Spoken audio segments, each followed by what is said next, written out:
आज second Roger आम रजपान खाइल। जय जगन्नाथ बंधु मैंने केमती अच्छे आप भल अच्छे ना सेमती भल था। तो आज रजर द्वितीय दिन और द्वितीय दिन रजर टी आम मेसीन प्रिवेंटिंग मेन्टेनान्स था जेहेतु मेन्टेनान्स था मुझे पहुँच जाती कर्मस्थान आ बयस सहित जिम्मेदारी भी बढ़ी चली समय सहित जमी बयस बढ़ी चलती आमती जिम्मेदारी बोझ भी बढ़ी चलती। तो तापर कम सारिके मुझे पहुँच जाइली पल्टन पाखे आम ऋषि मु आउ सेपटे आम अलग अलग पल्टन सब अच्छा आम पल्टन धरिक चलती बुलापी। देखो यहाँ कौ जगह निश्चय आपण मैंने जनइबे कमेंट माध्यम यहाँ कौ जगह जब न जापर आम तो आपको कहीदे यहाँ बाबा सारथी ये आज्ञा से जगह जो सीमेंट गाई क्षीर झरुला और पादर मो झरुला। तो आम देखो ये खटी मजा करुचु खाली आम नुहे बहुत सारा लोक भी ये आसते भाई आम देखे पार्लुनि से लोक बट से मैंने फ्रंट गेट थे आम बैक गेट थे। तो आमको बहुत जोर भोक लगी जाता आसिक बजाई तीन मैंने जेहतु आज सोमवार था तो आम से आइंस खाई नु भेज खाया बस कैमेरा बांटला आम देखो प्रो ब्लॉगर केमती चले। एक्चुअली हमारे साथ एक तो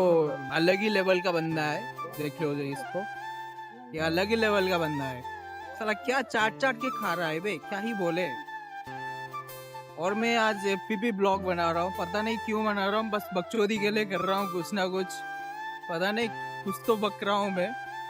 आम ये खाया पीया सरला आम जा सीधा पहुँच जाइलु पान स्टल जेहेतु रजटा ना रजरे पान न खाइले कौन चलो कि पान नहीं नुँ खाई नुँ तापर पहुँच जाइलु कोक पीवा इट इज कोक टाइम। देखो भाई ये भाई तो अलग लेवल यार पूरा पेडिएटर आ मोर कोक आ पूरा टी पी पाई दे आम पान धरिकिना ठे देखो पूरा पान खाइबा आ रज जेहेतु रजटा पान न खाइले तो रजर पैसा उठबन ना भाई धीरे टे खा र पड़ज आ ये मत सब लाजुकुड़ी लता देखो लाजै जाऊँ कैमेरा देखी।